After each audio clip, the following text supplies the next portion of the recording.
Dispersion on the picture has been the trending nowadays.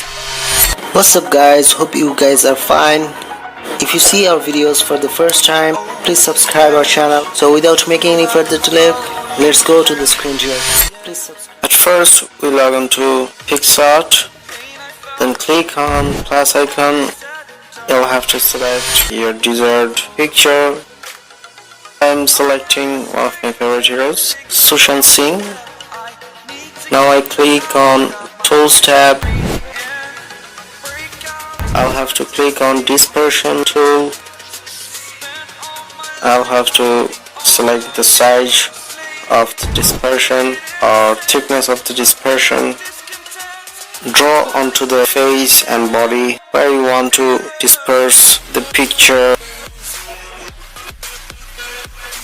Now I am adjusting the stretch, the amount of dispersion, whether it will be less or more.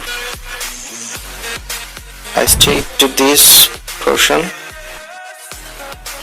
Now I just add some text on this image with written Sushan.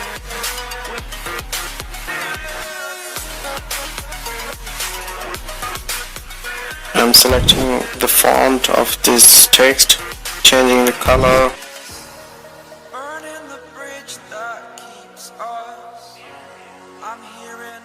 Selecting the border of this text, changing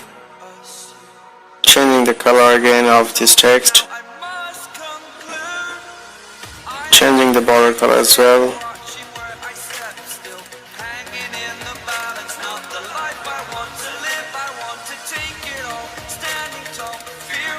So in this way, you can disperse your picture very easily. Subscribe our channel, hit the like button, share as many as possible, and give your comment what kind of video do you want.